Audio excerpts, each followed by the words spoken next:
तो दोस्तों आपका स्वागत है। दोस्तों आज की वीडियो में हम चक्रवृद्धि ब्याज यानी कंपाउंड इंटरेस्ट के प्रश्नों को बिना फॉर्मूला के कैसे हल किया जाता है वो जानेंगे। आपको क्या करना है, वीडियो को लास्ट तक देखना है और आप इसे अच्छे से समझ जाएंगे। दोस्तों चक्रवृद्धि ब्याज क्या होता है, इसका मतलब होता है ब्याज के ऊपर ब्याज। ठीक है दोस्तों पहले वर्ष में चक्रवृद्धि ब्याज और साधारण ब्याज एक समान रहता है। दूसरे वर्ष में जो ब्याज बन के आया पहले वर्ष का, उसके ऊपर भी ब्याज लगता है। इसी को ही हम चक्रवृद्धि ब्याज बोलते हैं। दोस्तों डेली लाइफ में चक्रवृद्धि ब्याज यानी कंपाउंड इंटरेस्ट की काफी इंपॉर्टेंस है। इसी प्रकार से इसके प्रश्न भी कॉम्पिटिटिव एग्जाम में अक्सर पूछे जाते हैं, तो आपको चक्रवृद्धि ब्याज निकालना जरूर आना चाहिए। तो इसे अच्छे से समझने के लिए चलिए क्वेश्चन नंबर 1 देखते हैं। दोस्तों क्वेश्चन नंबर 1 क्या कहता है, 12,000 रुपए का 10% वार्षिक दर से 2 वर्ष का चक्रवृद्धि ब्याज क्या होगा। हमें 12,000 रुपए का 10% की वार्षिक दर से 2 वर्ष का चक्रवृद्धि ब्याज यहाँ पर निकालना है। तो सबसे पहले हमें क्या देखना होगा यहाँ पर कि हमें राशि कितनी दी हुई है, 12,000 रुपए दी हुई है और दर कितनी दी हुई है, 10% दी हुई है। तो हम क्या करेंगे, 12,000 रुपए का 10% सबसे पहले निकाल लेंगे। ठीक है दोस्तों, तो 12,000 रुपए का 10% निकाल लेते हैं। तो ऐसे निकलता है 12,000 रुपए का 10%, 10/100। ठीक है दोस्तों, 2 0 से 2 0 कट जाएंगी और 120 को 10 से गुना करेंगे, क्या आ जाएगा 1,200 रुपए।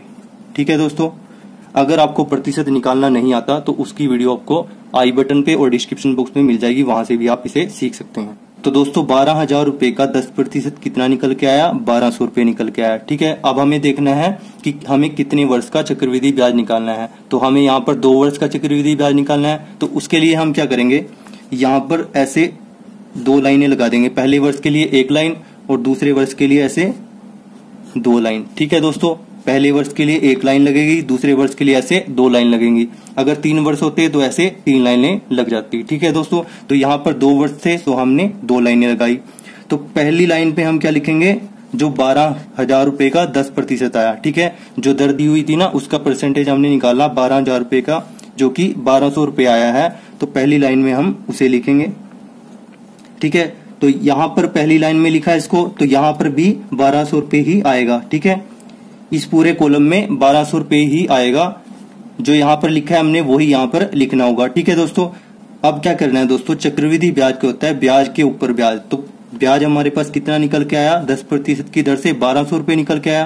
तो यहाँ पर हम 10% की दर से इस पर दोबारा ब्याज निकाल लेंगे। ठीक है, तो 1,200 रुपए का 10% निकाल लेंगे दोबारा से। ठीक है दोस्तों, तो 10% निकाल लेंगे, कितना आएगा, 1,200 रुपए का 10% आ जाएगा 120 रुपए। ठीक है दोस्तों, तो 120 को यहाँ पर लिख देंगे। अब यह 2 वर्ष का हमें निकालना था, तो 2 वर्ष का निकल चुका है। अगर और वर्ष का निकालना होता तो हम यहाँ पर उतनी लाइनें खींच देते। ठीक है, अब इसको जोड़ देते हैं। 1,200 और 1,200 कितना बन जाएगा, 2,400 बन जाएगा दोस्तों, और 120 ये आ जाएगा। ठीक है, अब इन दोनों को जोड़कर हमारे पास क्या आ जाएगा, 0 2 1 और 4 5, 2 का 2। तो 2 वर्ष का 10% की दर से चक्रवृद्धि ब्याज क्या निकल के आया, 2,520 रुपए निकल के आया। आई होप दोस्तों ये आपको अच्छे से समझ में आया होगा। दोस्तों आपको इस बात का ध्यान रखना है और आप इसे आसानी से करने लग जाएंगे। ठीक है दोस्तों, आपको क्या करना है, सबसे पहले जो दर है और जो राशि है उसके हिसाब से हम परसेंटेज निकाल लेंगे। यहाँ पर दर 10% थी तो हमने 12,000 रुपए का 10% निकाल लिया। उसके बाद हमें क्या करना है दोस्तों, आपको क्या करना है, जितने वर्षों का चक्रवृद्धि ब्याज आपको निकालना है उसके हिसाब से ही हम यहाँ पर लाइनें लगा देंगे। पहले वर्ष के लिए 1 लाइन, दूसरे वर्ष के लिए 2 लाइन, तीसरे वर्ष के लिए 3 लाइन। आई होप आपको ये अच्छे से समझ में आ गया होगा। अगर आपको कहीं पर भी डाउट है तो आप वीडियो को दोबारा देख सकते हैं। तो चलिए क्वेश्चन नंबर 2 को देखते हैं, उससे आपको और अच्छे से समझ में आ जाएगा। तो क्वेश्चन नंबर 2 क्या कहता है दोस्तों, 15,000 रुपए का 10% वार्षिक दर से 4 वर्ष का चक्रवृद्धि ब्याज क्या होगा।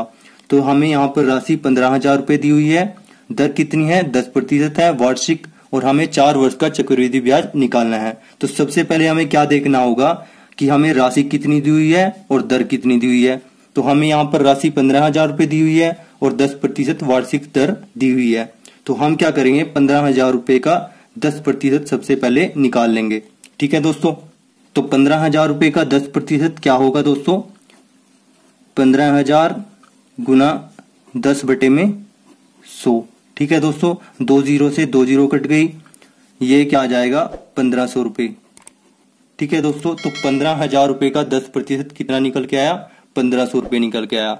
अब हमें क्या देखना होगा कि हमें कितने वर्ष का चक्रवृद्धि ब्याज निकालना है। हमें 4 वर्ष का चक्रवृद्धि ब्याज निकालना है। तो हम क्या करेंगे, यहाँ पर पहले वर्ष के लिए एक लाइन खींच लेंगे, दूसरे वर्ष के लिए 2 लाइन खींच लेंगे। ठीक है दोस्तों, तीसरे वर्ष के लिए कितनी लाइन आएंगी? 3 लाइन आएंगी।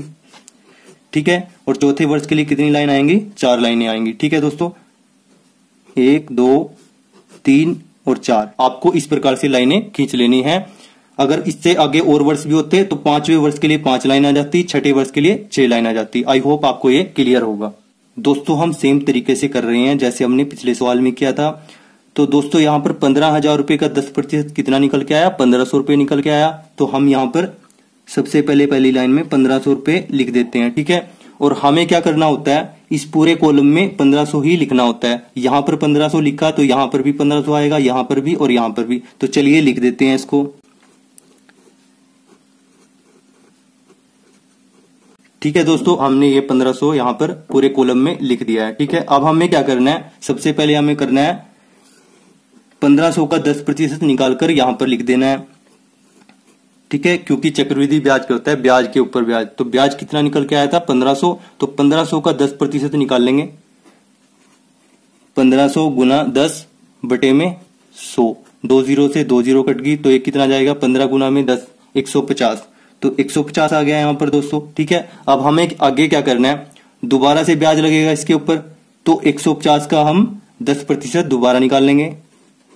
150 का 10% क्या आएगा दोस्तों? यहां पर देख लेते हैं। 150 गुना 10 बटे में 100। 2 0 से ये 2 0 कट जाएंगी, कितना आ जाएगा? 15 आ जाएगा। तो 15 को हमें यहां पर लिखना है। ठीक है दोस्तों, अब हमें क्या करना है? 15 का भी 10% निकालना है। 1 2 3 4 4 वर्षों के लिए है ना, तो 15 का भी 10% निकाल लेंगे। तो 15 का 10% निकाल लेंगे। कैसे निकालेंगे? 15 गुना 10 बटे 100। क्योंकि दोस्तों यहाँ पर हमारे पास दर कितनी है? 10% की दर है, तो 15 का भी 10% हम निकाल लेंगे। तो 1 0 से 1 0 कट गई, 15 बटे में 10 यानी 1.5 हमारे पास आ जाएगा। तो 1.5 को यहाँ पर लिख देते हैं। दोस्तों आई होप यहाँ तक आपको अच्छे से समझ में आया होगा। आपने 1500 का 10% निकाला, उसको यहाँ पर लिख दिया। फिर 150 का 10% निकाला, उसको यहाँ पर लिख दिया। फिर 15 का 10% निकाला, उसको यहाँ पर लिख दिया। ठीक है दोस्तों, अब आपको क्या करना है? यहाँ पर 150 का टेबल लिख देना है। ठीक है दोस्तों, यानी 150 यहाँ पे इस तरीके से आएगा 1 2 3। ठीक है दोस्तों, 150 गुना में 1 150, 150 गुना में 2 कितना जाएगा? 300। 150 गुना में 3 कितना जाएगा? 450। ठीक है दोस्तों, आई होप आपको ये अच्छे से क्लियर होगा। पहले साल के लिए 1 गुना होता है, दूसरे साल के लिए 2 गुना, ये देखो 1 2 3। तीसरे साल के लिए 3 गुना, चौथे साल के लिए 4 गुना, 5वां साल होता है तो उसके लिए 5 गुना, 6ठे साल के लिए 6 गुना। ठीक है दोस्तों, यहाँ पर अब तीसरा साल है, तीसरे साल का 3 गुना करेंगे, यानी 15 का 3 गुना हम यहाँ पर लिख देंगे। 15 गुना में 3 कितना होता है दोस्तों?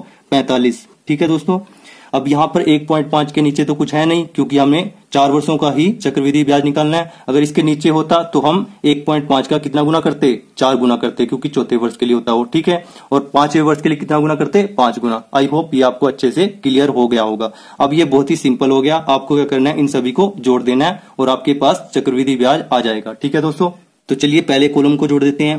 15 चौके 60, यानी हमारे पास आ जाएगा 6000। ठीक है दोस्तों, इसको जोड़ देते हैं। 450 और 450 हमारे पास आ जाएगा 900। 15 और 45 हमारे पास आ जाएगा 60 और प्लस में 1.5। ठीक है दोस्तों, इन सभी को जोड़कर हमारे पास चक्रवृद्धि ब्याज निकल जाएगा, जो कि हमारे पास क्या आएगा? 6961.5। ठीक है, 6961.5 रुपए हमारा चक्रवृद्धि ब्याज इन सभी को जोड़कर आ जाएगा। ठीक है दोस्तों, तो दोस्तों आपका CI कितना निकल के आया, यानी कंपाउंड इंटरेस्ट? 6961.5 रुपीज। ठीक है दोस्तों यहाँ पर हमने आपको समझाने के लिए इस प्रकार से इसको हल किया। आप बिना लाइन ड्रॉ किए भी इसको कर सकते हैं, बस आपको कंसेप्ट क्लियर होना चाहिए कि चक्रवृद्धि ब्याज क्या होता है। ब्याज के ऊपर ब्याज जो लगता है उसको ही हम चक्रवृद्धि ब्याज बोलते हैं। ठीक है दोस्तों, आई होप ये आपको अच्छे से क्लियर हो गया होगा। दोस्तों वीडियो में अगर आपको कहीं पर कोई डाउट है तो आप वीडियो को एक बार दोबारा देखें। अगर फिर भी कोई डाउट रहता है तो कमेंट बॉक्स में जरूर पूछें। दोस्तों यहाँ पर जो प्रश्न दिखाई दे रहा है उसको सोल्व करके आप कमेंट बॉक्स में आंसर जरूर बताएं।